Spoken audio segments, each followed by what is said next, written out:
You've been patient, you've been kind, you've bent over backwards, hoping they'd see your worth and change. Maybe one day they'd wake up, grateful for all you've poured into them, and give you the respect you've earned. But wake up. A narcissist doesn't admire your kindness, they feast on it. To them, it's not generosity, it's a crack they can pry open. The more you offer, the more they snatch. The more you endure, the harder they press. And the cruelest twist? They've got you convinced that if you just push a little more, they'll flip a switch. They won't. They never will. Narcissists don't evolve. What shifts is how much of your soul you let them drain. Count the cost. Those restless nights replaying their words. The gnawing doubt eating at your core. The tightrope you walk, dodging their triggers. You've said sorry for their messes. You've swallowed your voice to keep the calm. You've carved pieces off yourself to fit their mold, and still, it's never enough. Because it's not a relationship, it's a trap rigged to keep you small. No more. This video hands you the keys to break their grip, forge iron boundaries, and claw back the power they've leached. This isn't petty revenge or sinking to their game. It's bigger. It's detachment. It's defiance. It's walking away and starving them of your light. Are you done being their pawn? Drop "Take Back My Power" in the comments if you're ready to rip the reins from a narcissist's hands. Like, share, and subscribe to Victory Stoic, because real strength isn't bending for someone who'd never bend for you. It's standing tall and picking yourself first. Let's get started. Number 1. See through the mask. A narcissist's game is power, not love. You've convinced yourself they care. They toss you sweet words, a half-hearted sorry when you're on the edge of walking away, or a fleeting moment of affection that feels like sunlight after a storm. It's enough to keep you tethered, to make you believe there's a heart beneath their chaos. But let's cut through the haze. A narcissist isn't in this for you. They're in it to own you. Every honeyed phrase, every calculated tear, every flicker of warmth isn't about connection, it's a leash. They don't love. They possess. They don't lift you up. They feed off you. And they do it with such cunning that you're knotted in their strings before you even clock the game. This isn't clumsy, in-your-face tyranny, at least not at the start. If they came out swinging with cruelty, you'd bolt. No, they're smarter than that. They reel you in slow, with a charm that feels like a spotlight just for you. Picture this. Sarah met Jake at a friend's party. He was magnetic, eyes locked on her, compliments flowing like wine, hanging on her every word. For weeks, he texted her good morning, planned lavish dates, told her she was the one he'd been searching for. She felt seen, special, like she'd hit the jackpot. That's love bombing, a tidal wave of adoration that drowns you in their orbit, making their approval your oxygen. But then the tide turns, the glow fades, and the cracks show. For Sarah, it started small. Jake's "you're amazing" morphed into "you could be amazing if you tried harder." His attention iced over, replaced by silences that left her guessing. When she called him out, he smirked. "You're overreacting. Why so sensitive?" The jabs grew sharper, slicing at her confidence, yet cloaked as concern. She'd argue, he'd twist it. Suddenly she was the problem, apologizing for his shadows. That's not care. That's a script. Manipulation dressed up as love.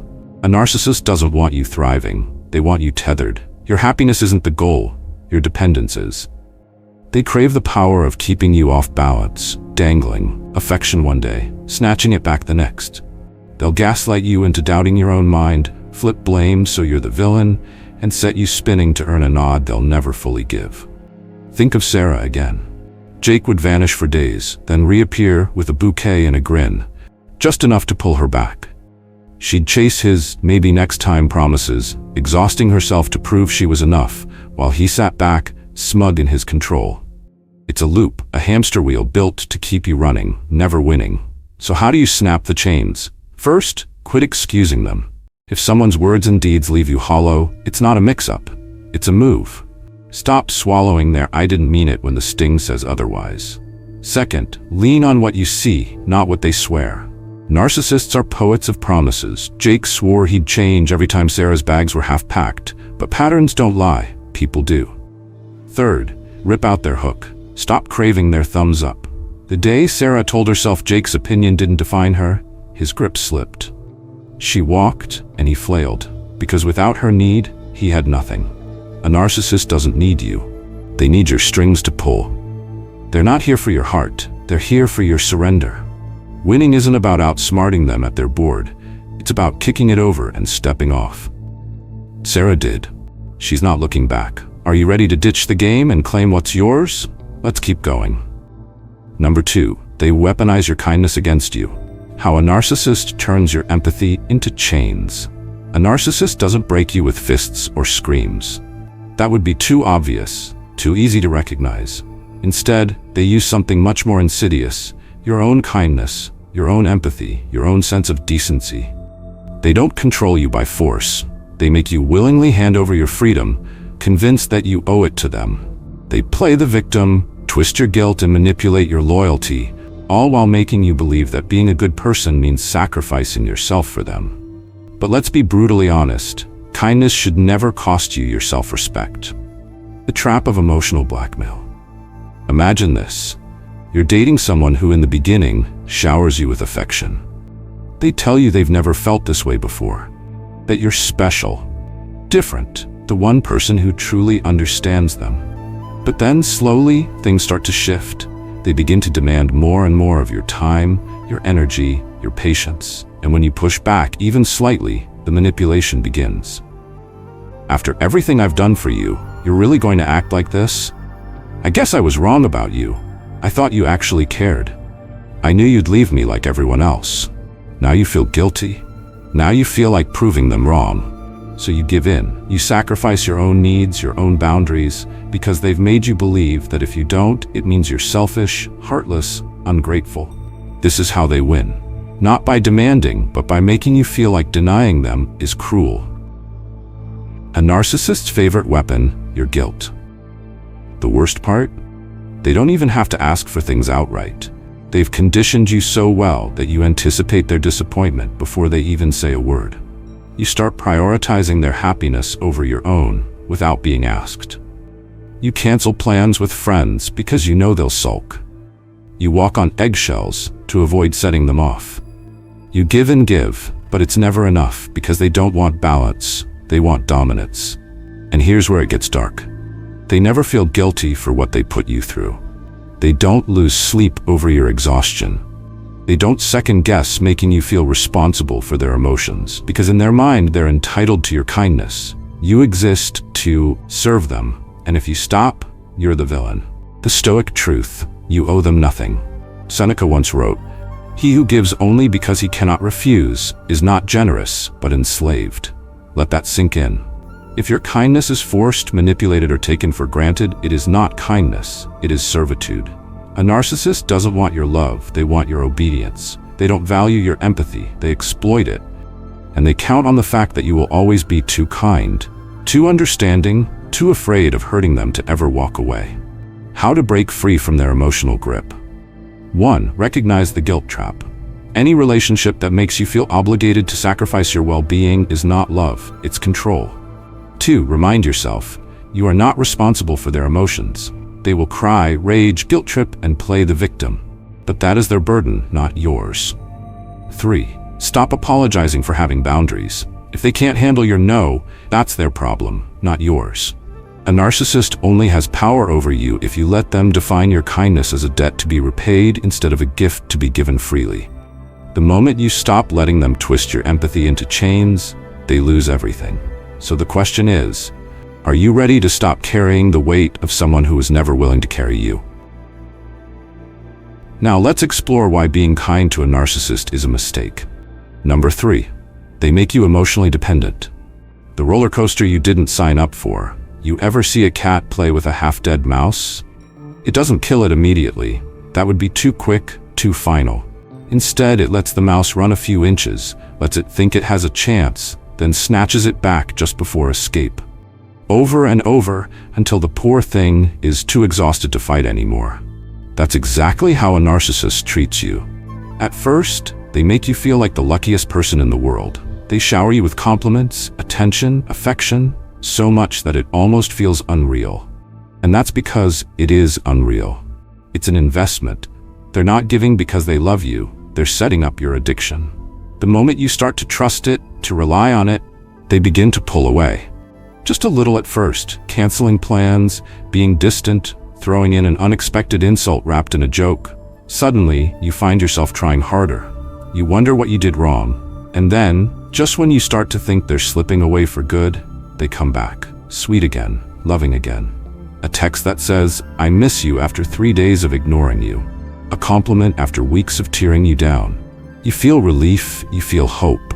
Maybe things are getting better. Maybe it was all in your head. And just like that, they have you back on the hook. Meet Olivia and Jake. Olivia thought she found the perfect guy. Jake was charming, attentive, always sending sweet texts, always making her feel special. Then one day, he just stopped. The replies became slower. The compliments disappeared. When she asked if something was wrong, he acted annoyed, distant, as if she was being needy. Confused, she tried harder, texted more, reassured him more, made excuses for his behavior. Then, just as she was about to give up, he switched back. Suddenly, he was the sweet, loving Jake again. "I've just been really stressed, but I appreciate you for always being there." And Olivia? She felt relief. She felt like she had won him back. What she didn't realize was that this was part of the game. The highs were only there to make her tolerate the lows. A narcissist never lets you feel completely secure because security means power. Your power. And the moment you stop chasing them, the moment you stop trying to fix the relationship, they lose their grip.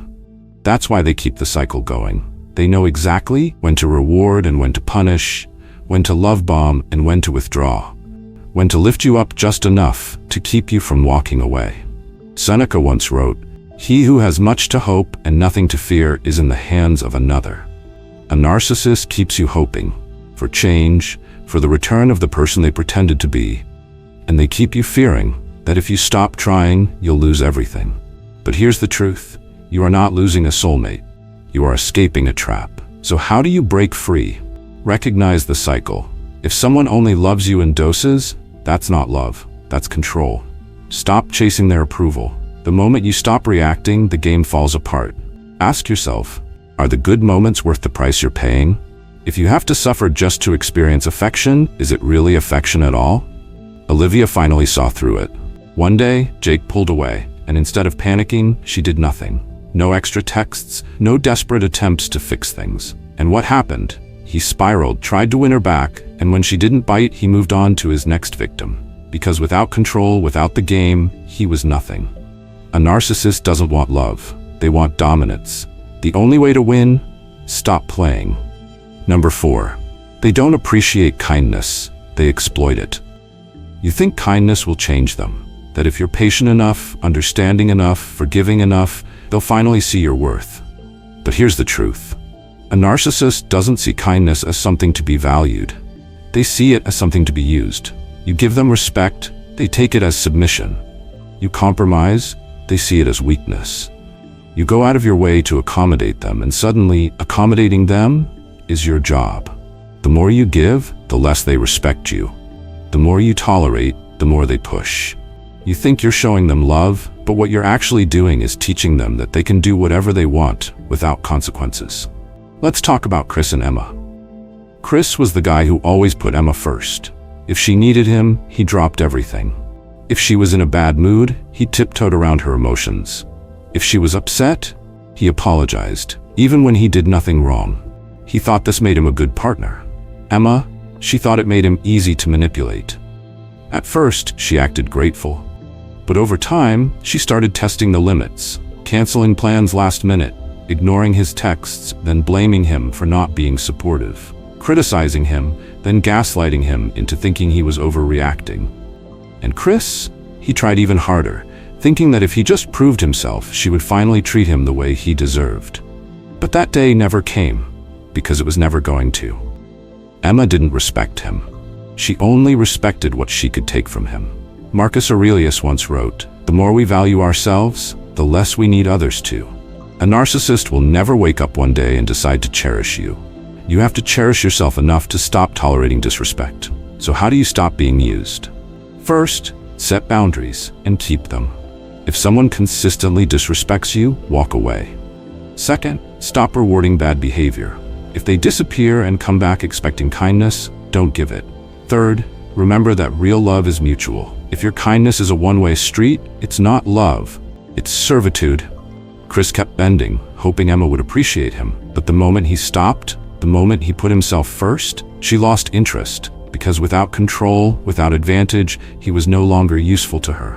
A narcissist doesn't want an equal, they want a servant. The only way to win? Stop playing that role. Number 5, they understand your feelings. They just don't care. You think they don't get it. That maybe if you just explained yourself better, if you found the right words, if you showed them how much their actions hurt, they would finally understand. Maybe then they would change. No, they understand just fine. They know exactly how you feel. They know when you're hurt, when you're exhausted, when you're at your breaking point. They see it, they recognize it, and then they completely ignore it. Unless, of course, they can use it to their advantage. See, the problem isn't that narcissists lack emotional intelligence. They have it. That's how they manipulate so well. They know how to read a room, how to push the right buttons, how to extract the reaction they want. They just don't care about your emotions unless those emotions serve them. Crocodile tears and the art of strategic suffering. A narcissist has the uncanny ability to feel deeply when it benefits them. If they want sympathy, suddenly, they're the most wounded soul to ever exist. If they need you to stay, they'll summon an Oscar-worthy display of remorse. But when it comes to your feelings, that's different. You could be standing in front of them, voice shaking, telling them exactly how they hurt you, and they'll blink twice, yawn, and somehow turn the conversation back to how they're actually the victim here. Oh, you're upset? That's cute, but let's talk about how hard this is for them instead. Take Rachel and Tom. Rachel loved Tom, she really did, but she was exhausted.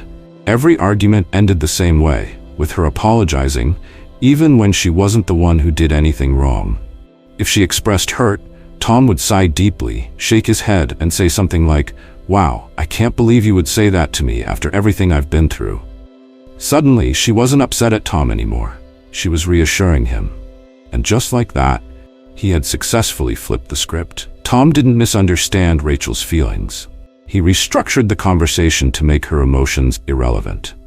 Because in his world, the only feelings that matter are his. The selective empathy of a narcissist. Here's where it gets even funnier. If a narcissist needs to show empathy at work, with strangers, in public, they will. They can turn it on like a light switch when it serves them. They can play the concerned friend, the devoted partner, the understanding leader. But the moment you actually need real compassion from them, crickets. This is why so many people stay stuck in these relationships. You've seen them be capable of kindness, so you assume that deep down it's there. That if you just try a little harder, be a little more patient, they'll eventually give that same kindness to you. Spoiler alert, they won't. How to stop expecting empathy from a rock? 1. Accept the reality. They are not going to change. They didn't forget to care. They chose not to. 2. Stop wasting time explaining your emotions to them. They already understand. They just don't value them. 3. Take back control by shifting your energy elsewhere.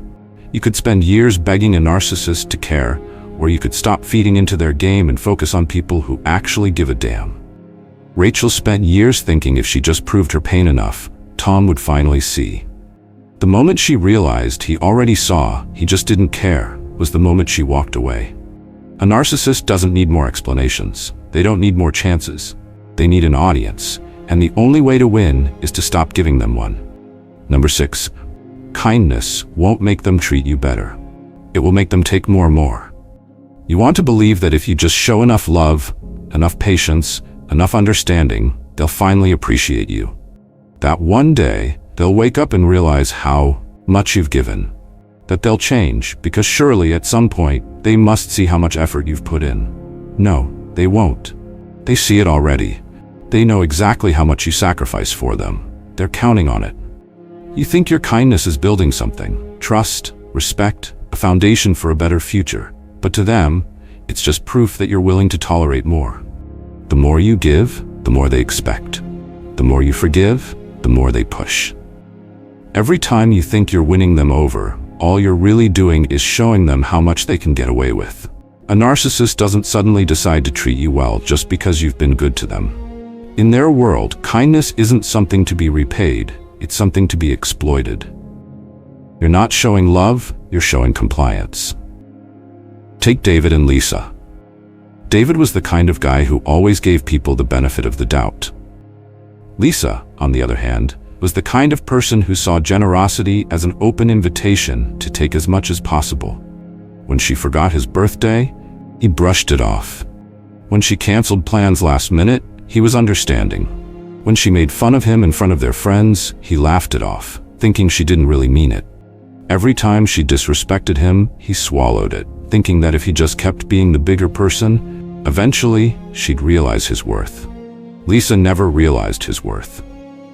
She realized something else, that David would never leave, that she could do whatever she wanted, and he'd still be there, proving himself to someone who never cared in the first place. Marcus Aurelius once wrote, "The more you reward bad behavior, the more of it you will get." A narcissist operates by this rule instinctively. They test you, push you, see how far they can go before you push back. If you never push back, guess what? They'll never stop. So what do? You stop believing in potential and start seeing reality. If someone only values you when you're bending over backward for them, they don't value you. They value what they can take from you. You stop explaining, stop excusing, stop proving. If your kindness has never been enough for them before, it never will be. David kept hoping Lisa would change, and Lisa kept proving that she never had to. The only time a narcissist might respect you is the moment you stop being nice, stop catering to their every need, and start putting yourself first. But by then, you won't care about their respect anymore. You'll be too busy living your life on your own terms. So please, accept this harsh truth. No amount of kindness will ever turn a narcissist into a good person. The only thing it will do is make you an easier target. Stop playing their game. Take back your power. So, how can you break free from their control and reclaim your power? Let's keep exploring. Number 7, learn to say no without explaining. You owe them nothing. A narcissist's worst nightmare isn't anger, confrontation, or even rejection. It's a simple, unapologetic no. Not a no because I'm busy. Not a no, I just don't think it's a good idea. Just no. Full stop. No justifications, no elaborations, no emotional softening. Because here's the thing, narcissists thrive on explanations. The moment you start explaining, you're handing them ammunition. You think you're clarifying your position, setting boundaries like a rational adult. But to them, your explanation is just an open invitation to argue, guilt trip, and manipulate. They'll poke holes in your reasons. They'll twist your words. They'll act offended, wounded, betrayed, as if your refusal is some personal attack. Why would you say no to me after everything I've done for you? I can't believe how selfish you're being. Wow, I never expected you to act like this. And suddenly, you find yourself backtracking, softening, apologizing, justifying, and before you know it, you've given in. The power of a silent, unapologetic no. A narcissist hates when you refuse to engage. They don't just want compliance, they want control. They want to watch you squirm, make you feel guilty, make you question yourself. But when you say no and leave it at that, they have nowhere to go. Take Jessica and Mark. Mark always had a way of making Jessica feel like she owed him something. Whether it was favors, time, or emotional energy, he expected access to her without question. If she ever tried to decline, he'd demand an explanation. Why not? What are you doing that's so important? Is it me? Did I do something wrong? At first, Jessica played along. She explained. She reassured. She softened the no until it practically turned into a yes. And every time she did, Mark learned that her boundaries were negotiable. Then one day, she didn't. Hey, I need you to come over. I've had a rough day. Wait, what? Why? I just can't. What do you mean you can't? What's going on? I just can't. Mark lost his mind. He threw insults, played the victim, tried everything to shake her, but Jessica didn't budge. And for the first time, he realized she wasn't his to manipulate anymore. Seneca's rule, your time is yours. Seneca once wrote, people are frugal in guarding their money, but waste their time. Time is the one thing it is right to be selfish with. A narcissist doesn't just take your time, they expect it as their right. Saying no without explaining is a way of taking back ownership of your own life. How to master the art of the unapologetic no. 1. Drop the guilt. You do not exist to make them comfortable. 2. Practice short, firm refusals. No, I can't. No, that doesn't work for me. No, I'm not available. 3. Refuse to explain. The moment you explain, you're inviting negotiation. Keep it simple.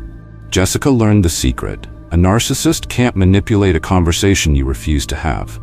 The more you say no without explaining, the more you remind them that you are not their possession. So the question is, are you ready to reclaim your power, or will you keep giving them permission to walk all over you? Number 8. Set unbreakable boundaries. Defend your mind, your time, your soul. A narcissist does not knock before entering. They do not ask permission before invading your space, your peace, your sense of self. They seep into your life like water through a crack in the foundation, slowly eroding your strength until you forget that you once stood firm.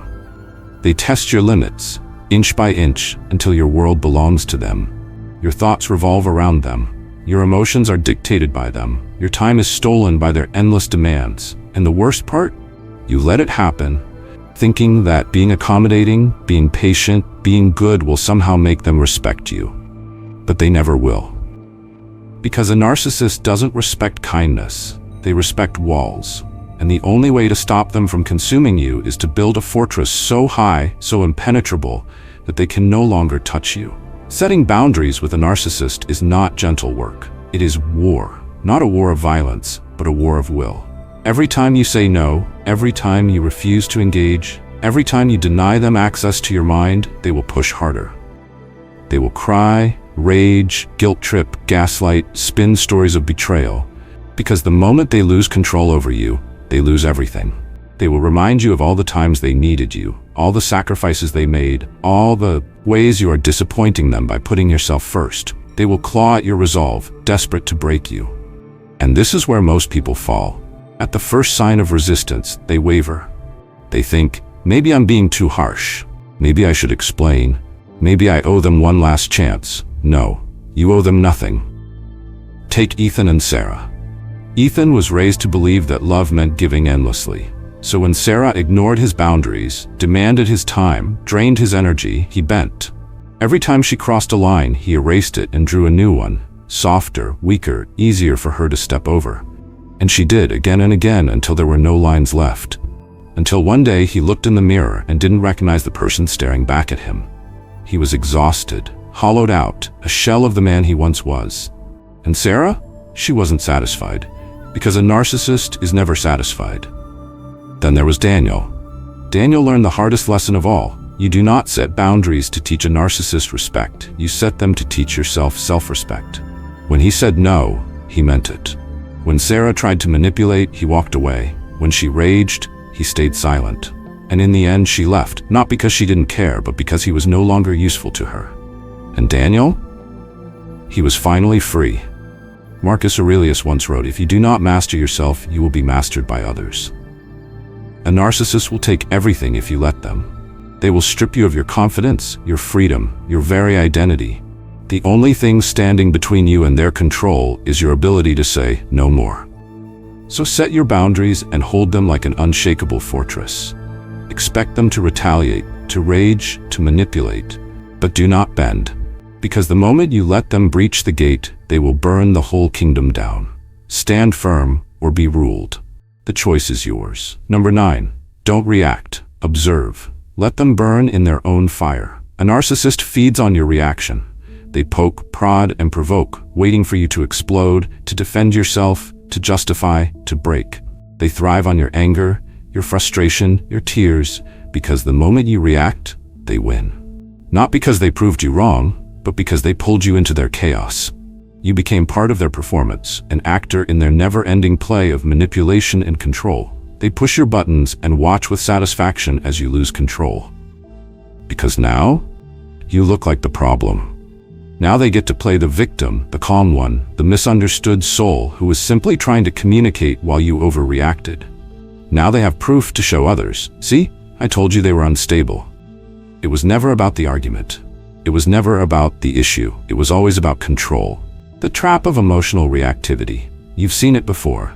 You try to call them out on their behavior, and instead of addressing the issue, they flip it on you. Suddenly, you are the aggressor. You are the difficult one. You are the one making things worse. They smirk, they sigh, they act exasperated, as if you're exhausting them with your emotions. And in that moment, your rage explodes. You raise your voice, slam the door, say things in frustration that you never meant to say. And they stay calm, they watch, they win. Narcissists aren't interested in resolution. They are interested in domination. They don't want to fix problems. They want to create them, then make you dance around trying to solve them while they sit back and watch you self-destruct. The moment you react, they tighten their grip. The power of silence, how to starve the manipulator. Imagine this. You're standing in front of a fire. It's roaring, crackling, demanding attention. If you throw fuel into it, arguing, defending, pleading, it grows stronger, more intense. But if you do nothing, if you step back and let it burn itself out, the fire dies on its own. This is how you win against a narcissist. By refusing to give them the reaction they crave. By becoming the thing they fear most, untouchable. When they insult you, you don't argue. When they try to guilt trip you, you don't explain. When they twist your words, you don't correct them. You simply observe. You watch them spin, rage, manipulate, and you give them nothing. Take Daniel and Sarah. Sarah was a master at pushing his buttons. If she sensed he was happy, she'd find a way to ruin his mood. If she saw he was busy, she'd demand attention. If she felt he was pulling away, she'd provoke him just to make sure she still had control. And for a long time, Daniel fell into the trap, arguing, defending, proving, until one day, he stopped. Sarah, oh, so now you're ignoring me? Real mature. Silence. Wow, I can't believe how selfish you've become. Sips coffee. You're just proving that I was right about you all along. Checks his phone, and that's when it happened. She lost her power over him. The more he refused to react, the more desperate she became. She tried harder, pushed more, but Daniel was already free, because he understood that silence is stronger than any argument. Marcus Aurelius' strategy: control the battlefield. Marcus Aurelius once said, "You always have the power to have no opinion." That is the ultimate strength. To remain calm while they rage, collected while they unravel. A narcissist wants chaos. Give them emptiness. They want war. Give them silence. They want you to break. Watch as they break themselves instead. How to master the art of detachment. 1. Refuse to engage. When they bait you into an argument, respond with silence or neutrality. 2. Control your face, your tone, your energy. Nothing unsettles a narcissist more than someone they can't shake. 3. Let them expose themselves. The more they try to provoke you and fail, the more unhinged they will look. Daniel learned that reactivity is weakness, detachment is power.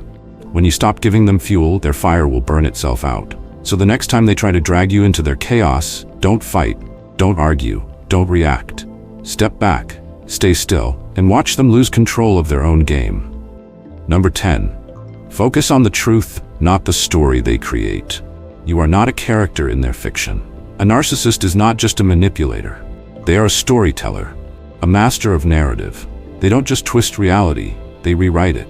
And if you let them, they will make you believe that their version of events is the truth. That you are selfish, that you are cruel, that you are unstable, that you are the problem. They will turn you into a villain in a story you didn't even sign up for. At first, it happens slowly. Little comments, subtle shifts in perspective. They rewrite your intentions. If you set boundaries, they call you controlling. If you stand up for yourself, you're aggressive. If you call them out, you're crazy. Over time, they plant seeds of doubt, until one day, you look in the mirror and don't even recognize yourself. You start believing the lies they've told about you. And that's exactly what they want. Because a narcissist knows that if they can control your perception of yourself, they can control you. The narcissist's greatest weapon, the fake narrative. Imagine a director filming a movie. They pick the characters, the plot, the setting, and they decide who plays the hero and who plays the villain. The problem? You didn't agree to be in their film. You didn't sign up for the role they've given you. But that won't stop them from making you the antagonist in their grand production of self-pity and victimhood. Take Jake and Emily. When Emily met Jake, he was charming, affectionate, full of admiration for her. But as time passed, things shifted. If Emily set a boundary, Jake would sigh and say, "I guess I can't do anything right in this relationship." If she called him out on his lies, he would tell their friends, "Emily is so paranoid. I can't even talk to another woman without her losing it." If she got tired of his emotional manipulation and pulled away, he'd spin the story. "I gave everything to Emily and she just abandoned me." By the time Emily realized what was happening, Jake had already spread his version of the story to everyone. She was now the unstable one, the cold one, the one who ruined everything. The truth didn't matter anymore. His story was louder. The Stoic response: separate fact from fiction. Marcus Aurelius once said, "Everything we hear is an opinion, not a fact. Everything we see is a perspective, not the truth." A narcissist thrives on illusion. They will twist history, fabricate motives, and distort events, not because they believe the lies, but because they need control over the narrative.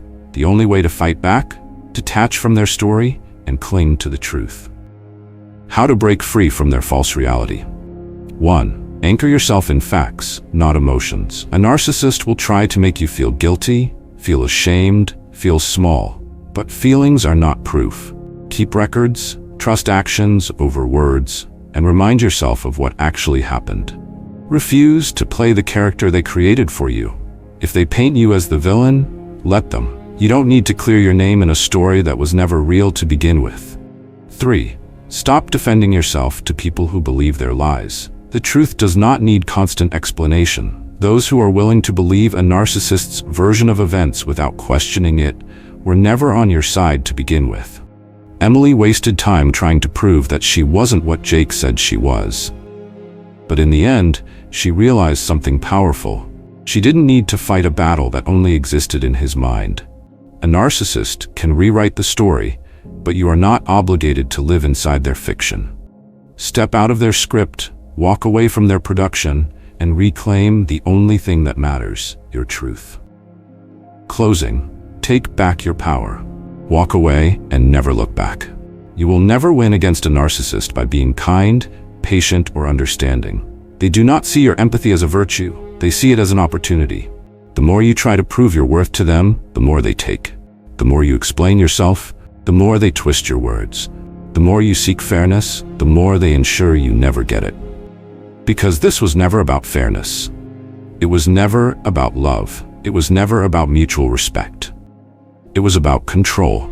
A narcissist does not change because they have no reason to. Why would they, when you have always adjusted yourself to accommodate them? Why would they, when they know that no matter how much they push, you'll still be there, still trying, still hoping they'll finally see you the way you deserve to be seen? They won't. And the longer you stay, the more of yourself you lose. The only way out? Stop playing their game. Stop justifying. Stop explaining. Stop believing that if you just do a little more, they'll treat you better. Walk away and take back the power they never deserved to have over you. Marcus Aurelius once wrote, "The happiness of your life depends upon the quality of your thoughts." A narcissist poisons your thoughts, keeps you stuck in self-doubt, and feeds on your energy. Cut off the supply.